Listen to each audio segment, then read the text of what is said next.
Hello, and welcome to Horrific Tales. In this show we celebrate the creations of independent authors and aspiring writers. Please like and subscribe and share these episodes so we can help our talented friends get as much exposure as possible. We would also appreciate it if you could support our artists by following them on their individual platforms and by purchasing their works. Details on how to do this are in the episode description. In this horrific tale, a real estate developer finds himself trying to bargain with an urban myth to make the pitch of his life. Join us now as we present Loreley by Eugene McClean.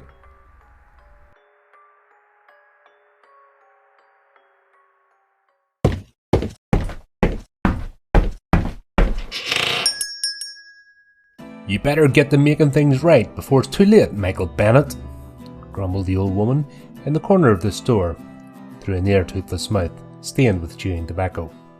"How do you know who I am?" Bennett asked impatiently. A moment of deathly silence was followed by everyone in the old roadside store laughing loudly. "Look at him," the crone crackled. "You like to have shit those fancy pantsies got on?"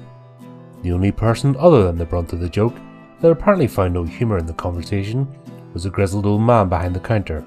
"You all hush up," he reprimanded the other denizens of the East Texas swamps. Turning a scowling expression to the man that had come in and off the road to ask directions, he queried, "Do you think that we're so backwards here that we haven't heard about you and your wife? We even had a bet going as to whether your wife's condition is due to attempted suicide or attempted murder. Maybe someday she'll wake up and tell the truth as to what really happened. Until then, my money's on attempted murder." "Fuck you people," Bennett angrily shouted. Suddenly, the jovial atmosphere in the room became palpably hostile. "Language, Michael," the clerk growled.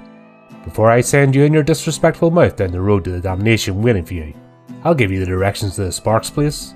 Wouldn't want you and your meeting with the devil to be delayed any more than it already is." As Michael Bennett strode angrily out to his car, he was cursing the map function on his phone that had failed and caused him to have to ask for help from the locals. He was even too busy indulging his pique to notice as he drove away that the old establishment had changed since he walked hastily out of it. It had transformed into a roofless, dilapidated and overgrown shell that no one alive had been in since August of 1970. That was when it mysteriously burned down, and suddenly engulfing flames, trapping and killing everyone inside. The long and narrow driveway, lined on both sides with thick hedges of azalea bushes, led Bennett up a small hill that was topped with an elegant and stately manor. Sitting in a rocking chair on the front porch that was heavily draped in wisteria vines was Loreley Sparks. Thin and waif-like, the young woman with blonde hair pulled back in a ponytail had her light blue eyes focused on a book in her lap. As his foot started to set on the bottom step of stairs, Michael Bennett references the thick tome by saying, "Ghostly Tales by J.S. Lafano. I was required to read Carmilla in high school." "One of my favourites. How was it for you?" asked the woman. "It wasn't really something that I got into reading," he replied. "Michael Bennett at your service." "Am I speaking to Loreley Sparks?" "Yes, you are. Please have a seat, Mr. Bennett," Loreley said quietly as she pointed with her open hand towards a vacant chair just like her own. "Would you like some freshly brewed sweet tea?" "That'd be great, thank you." Bennett let out a slight gasp as his hand touched Loreley's fingers while taking the glass offered to him. It wasn't like he had touched skin, however, but more like ice-cold puff of air, and it sent a chill through his whole body. He was sure that Loreley heard, if not felt his reaction, because a sly smile parted her thin lips. As tactfully as possible, he recovered the awkward moment by commenting, "It's a really nice place you have here. It is nothing like what was on the satellite images." "Thank you so very much. We put a lot of work into maintaining it and keeping the property as it was originally. As for the images that modern technology presented to you, I cannot explain." "Modern technology?" Bennett asked after noting the hint of disdain in Loreley's voice. "You might say that I'm a bit old-fashioned in that regard. People have become entirely too dependent on what they get from computers and satellites when they test for signs of deception. They should instead be questioning their perception of things. You make your own reality after all is said and done." "You're talking about cognitive bias?" Upon seeing the querying lift of a single eyebrow, Bennett explained, "It's like when people go to a supposedly haunted house. They expect to see ghosts, and if their belief is strong enough, they do." "I see. I suppose that you don't believe in ghosts?" "Never met one, that you know of." Looking up at the fragrant blue and white blossoms, Loreley asked her doubting visitor, "What month is it?" Temporarily stunned by the breakneck change in the direction of conversation, Michael studies. February. Why do you ask that?" "These flowers don't bloom until just before Easter or early April in this area." "How do you account for them doing so now?" "Climate change. he said with a sarcastic grin. With an indignant scowl, Loreley looks at the real estate developer as her eyes grow dark. And what of this house that you so admire? What if it was nothing but a facade? I would say that whoever built it did a damn good job. Indeed. Then why don't you look inside and find out for sure? When the man hesitated, Loreley insisted. Get up and look for yourself, Mr. Bennett. Seemingly under a spell that moved his limbs without his control, Bennett did get up from his chair and placed himself before the ornately carved entrance. The door swung slowly wide open and revealed a scene of crumbling degeneration, with gnarled trees and leafless bushes pushed up through broken floorboards. Almost instantly, Bennett was assaulted by the overwhelming stench of putrefaction amid a cloud of blowflies that swarmed at his face. He painfully fell hard onto his back, unable to take another breath and heaving. Everything was swirling around him with a loud buzzing bored into his skull. When after what seemed to be hours, he finally recovered his senses, Bennett looked through blurry eyes at the Stygian world he'd become part of. That once pristine Georgian-style mansion was now a fallen pile of rubble and rotted timbers. Water dripped like rain from branches draped with moss, where the stagnant-smelling fog had condensed. Night had fallen, and the only light was the ethereal glow that appeared to fade in and out as it moved among the trees and bushes, as if it were a living thing. With every bit of strength that Michael Bennett could push into his muscle, he managed to turn onto his side. He nearly bumped his nose on the skeletonized shins, with tattered bits of grey rotting flesh hanging to them. Just beyond this hideous vision, his eyes came for a brief moment into focus. Standing there, smiling with dreadful satisfaction, was his wife. Hell on earth. That's what locals call this 100-odd-acre tract of swampland along the Sulphur River. It wasn't enough that it was insufferably hot and humid here. Even in the coldest days of winter, it was not just the swarms of yellow flies waiting to take a chunk out of you and leave a crippling or deadly disease behind. It was, of course, the infernal lair of Loreley, and that by itself was enough to keep smarter people steering far clear of the area. Sheriff Gonsalves considered all of this, and felt guilty about sending his deputies into such a place to search for Michael Bennett. The wealthy real estate developer, however, was well connected in Austin, and was also the son-in-law of Thomas, Big Tom Hempstead, whose family had basically owned much of the state for decades.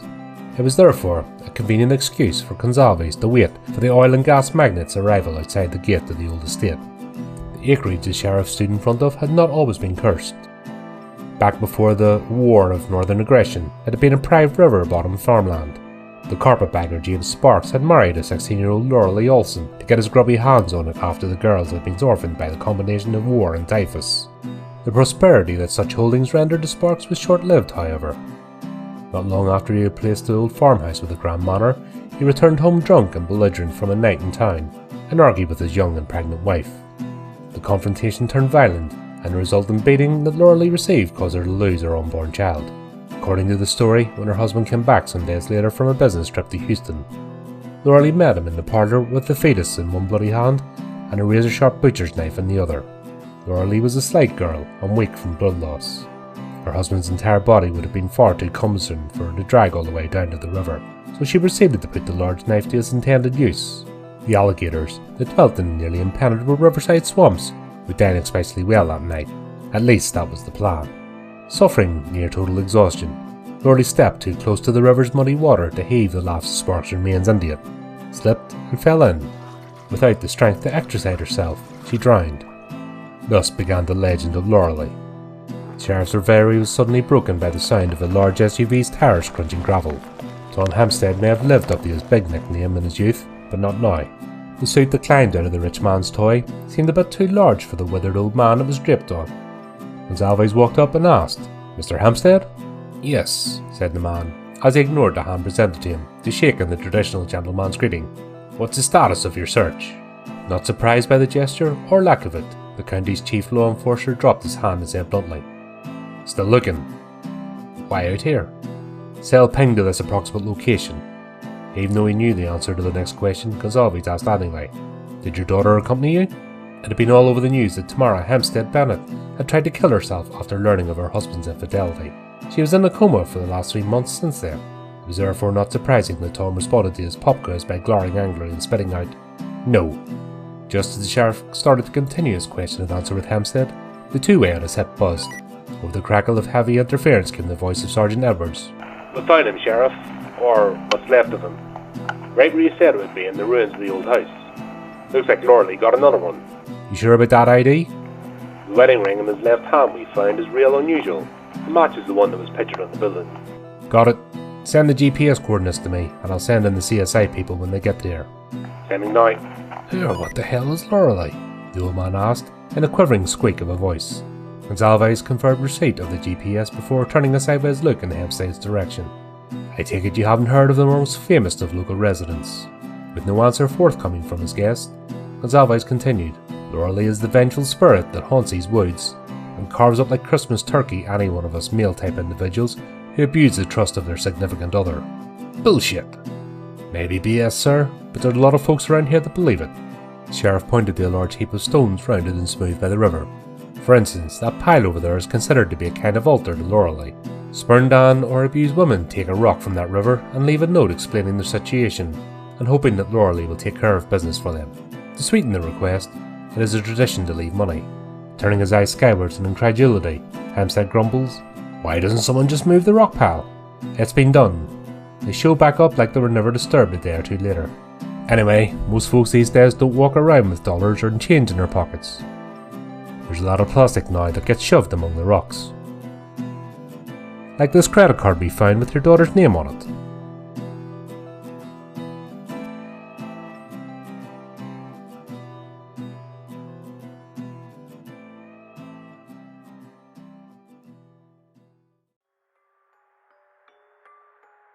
Well, we hope that you enjoyed our latest horrific tale. If you want to keep up to date with the future episodes, then subscribe to our YouTube channel and follow our social media pages. You can also give the channel support by visiting our merchandise store and picking up some of our items.